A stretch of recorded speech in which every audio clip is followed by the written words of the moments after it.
You're listening to Prep Period, the only podcast for teachers that's focused on quick wins and actionable tips that can be implemented in your classroom tomorrow. Prep Period starts in 3, 2, 1. Welcome to the Prep Period Podcast. My name is Brian Bean. I'm your host as usual. Today, we are going to discuss a couple things that should make our business teacher audience out there really excited. Okay, we're going to talk about how to get students involved with local organizations and businesses, as well as how to bring the real world into your classes. And our guest is Zachary Johnson from North Kansas City High School. Welcome, Zachary. So first things first, let's get our listeners a little bit more familiar with you, Zach. Zachary Johnson is a teacher at North Kansas City High School in North Kansas City, Missouri. He was named the 2020 Missouri ACTE New Teacher of the Year. Congratulations on that. That's fantastic. And a finalist for the 2020 Region 3 ACTE New Teacher of the Year. So that's fantastic, man. Congratulations. Also a member of DECA High School Program Task Force and presented this summer at the DECA Advisor Professional Learning Conference. So I am excited to hear what you can bring to our listeners. So that's fantastic. Now, before we dive in too much, it's clear you are, when it comes to business education, you're very involved. Right? And I love that. That's near and dear to my heart. I understand you've done some really cool things with your class as far as developing, you called it a consulting firm. So tell us more about that. Yeah, so the kind of the short version of that is, so we partnered with local businesses, primarily small businesses and nonprofits. We had them approach us, and they brought problems they were having, such as marketing or websites or social media. Students did a deep dive into those and kind of analyzed their business on everything, and they kind of keyed in on what they were actually wanting research done on or helping the problem solved on. And then they would actually present to the client in a formal setting. We'd bring them in, so it'd be an authentic audience. And then the client actually took some of that information and actually implemented it in most cases. To get those teams, they kind of operate as many businesses or many consulting firms because they're working with different companies, the different teams.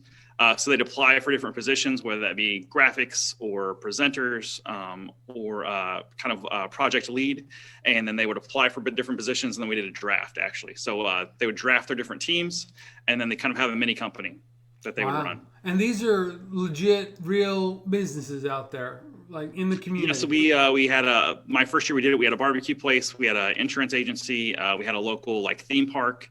We had a couple more, but they'd come to us with problems that they were having. That's awesome. Now, so obviously, the first question comes to my mind: like, how did you get businesses that, these are livelihoods on the line, to trust these high school students to be able to bring value and help actually solve their problems? So the first year I did it, it was kind of hard. It was a lot of legwork for me. I emailed the Chamber of Commerce. I emailed different small business groups in the community that I was teaching in, and pretty much just spammed everybody trying to get anything or any feedback. And then I got a couple small businesses that emailed me back. And I mean, they were small businesses. They didn't have a ton of money to pay to try and solve those problems. So they really had nothing to lose. It gave them good PR by students being able to help. Yeah. I made sure to push the whole, students are helping, and it's going to give them lots of good, authentic education. So try to push that aspect a whole lot. Oh, that's awesome. I love it. So we're going to go off script a little bit because I just want to dive deeper into this because I think that's fantastic. Give me an example of one of the problems that your students solved.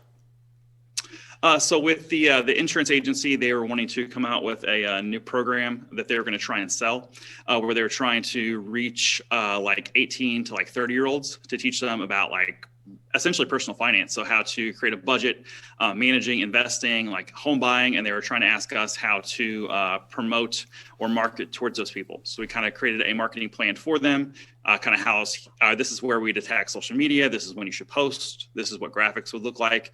And just trying to help them appeal to that target market. So it's something that if they went to an agency, they'd be spending thousands of dollars for, but then my students were able to.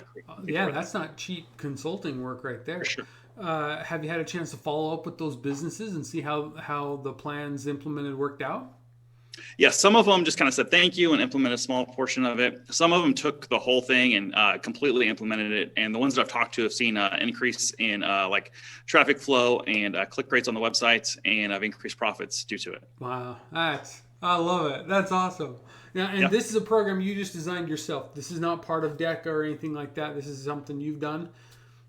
So I try and stay up to date on a lot of the marketing and business stuff in kind of the real world. So a lot of Gary Vee and Seth Godin, and I read lots of business books. So tried to bring a lot of that stuff in. I also worked in industry before I went into teaching. So I try and bring a lot of that kind of real world environment into my classroom as well.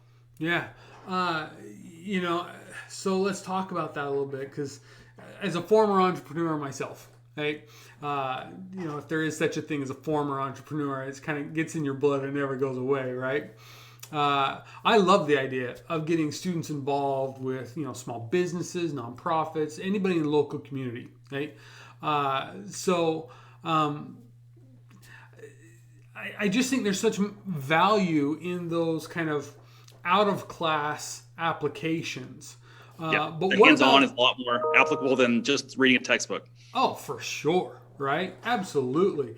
What about, though, kind of, let's reverse the direction of the road. So it's not a one-way street. How do you bring kind of that real world into your regular class lessons? Like, what do you do? What's your teaching approach to bring the real world into the classroom? Yeah, like I said, I worked in business for about 5 years before I went into teaching and market research, and I owned my own insurance agency for a little bit. And then I also worked in commercial insurance. So I've got some connections. So I try and bring them in as guest speakers, try and pull some of my knowledge and kind of implement that as a case study. And then also just try and bring in as many real world examples as we can. So we're analyzing stuff that's going on in the news, working, kind of picking a company as we're going over pricing or branding. And students are kind of redesigning their brand or picking out promotion for the company. So I try and front load them with information and then just kind of act as a guide as they're going along and trying to do their own learning. It's too bad 2020 didn't have any noteworthy news things for you to play off of. What a boring year. Well, there hasn't been much. No, yeah, nothing. So if a teacher out there, let's say there's a teacher out there that are listening to this and they're like, man, that's a really good idea. I'd like to try and implement something similar to that. Since you kind of, the genesis kind of came from you instead of pulling off of a pre-designed program that's out there.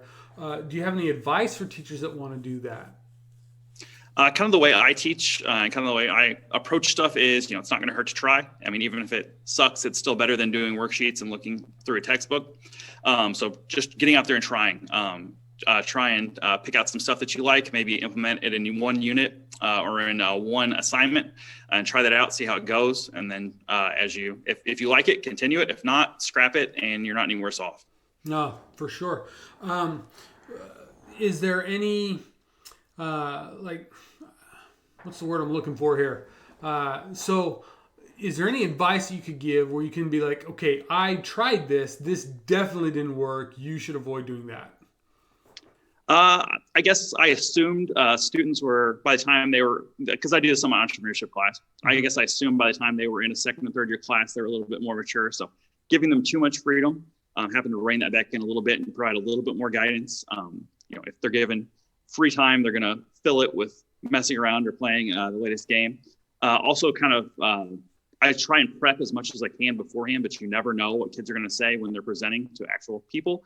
And you don't want that to reflect on you badly. One of my first presentations where we were presenting to a client, I had a kid tell them that it was the worst website they'd ever seen in their life. And as kids smile and start chuckling, he kind of feeds into that and keeps going. And I'm just saying, oh no, please stop. Yeah, that's not necessarily the feedback that you're hoping for. Yes. I love it. I love it. So you've kind of given one example of with the insurance company where they put that together. Do you have one? I guess you kind of alluded to the website thing, but I'm wondering if there's any that just bombed, that was just like cautionary tale, don't repeat this. This project is not something kids should do. When we were talking to the theme park, they were wanting to implement some new stuff. They were wanting to try and get like some date nights and some other stuff because they were really appealing really well to like grade school kids, but they weren't appealing well to high school kids.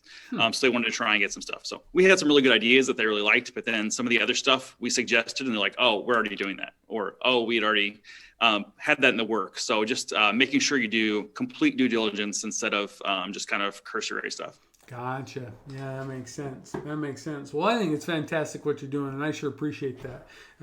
It's always fun to talk to teachers that are doing things creatively, going a little bit outside the box and a little bit beyond the norm. And I just think it makes such a difference. Well, it's a huge experience for them and great benefit to them. It's amazing to see them after they've presented or worked on a project such as this. To see that confidence level go up. And also it helps them fill out that resume with real world things that they've done. Oh, for sure. As you think, I was thinking about that. It's funny you mention it because I was thinking similar kind of things. It's like, the takeaways from experience like this go so far beyond, it's a fun project and I enjoyed the class. Right? Mm-hmm. There's value in that.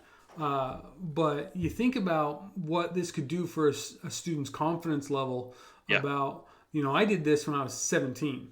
Mm-hmm. Where can we go from here? Have you noticed any students that really just enjoyed it so much that they started to look at their college plans differently as a result? Has it had that kind of impact? I've had several students, like you can see it click when they're presenting or when they're working on it. You can see that confidence just completely switch on. But several of them from this have actually started their own business or have decided that they wanted to be a business major going to school. And I've had a couple reach back also and say, everything that I'm doing in my first or second year is easier than what we did in class. You really prepared me. So this kind of real world stuff is definitely giving them a leg up. Wow, that's fantastic. Zach, you should put together some sort of a program and then just sell it to the different schools. I love it. I just think about how much fun that would have been if there was a program like that when I was in school. And I'm guessing you hear that all the time. I have a few times, yeah. Yeah. Wishing I had it when I was in school. Seriously, right? It's always fun to be the teacher that's on the other end of that conversation and to think, about your own life, how my life would be differently if I had had this, and then know that you're the person that's providing that experience for teenagers. Nothing more rewarding than that, right? Yeah. Well, thank you so much for your time. Appreciate you having you on as a guest. Keep going good, and I'm sorry I'm not going to root for the Chiefs. I'm a Bills fan, and I hope you lose. We'll see. We'll see. Have a good one. Thank you for having me. So, want to say thanks again to Zach for joining us on the program today. Like always, if you or anybody that you know would be interested in being a guest on our show, just have them email me at brian.bean@stukent.com. It's Brian with a I, bean just like the vegetable. So brian.bean@stukent.com. As far as the final thought for the day goes, I couldn't help but think when Zach was talking about how much internal drive students have nowadays and the amazing things that they're capable of doing. But a lot of times they just need someone to point them in the right direction. I used to always say back before COVID stopped me from going to conferences, back when I would travel at conferences and speak, I'd always tell teachers the same thing, that, if you provide an environment of creativity, students will create. And I believe that, and I think Zach's a perfect example of that. So teachers, whether you teach entrepreneurship, business, personal finance, or anything in general, don't underestimate the creativity of your students. Find a way. It might take a little extra work, but find a way to foster that kind of environment, and they will blow your mind. So thanks for listening.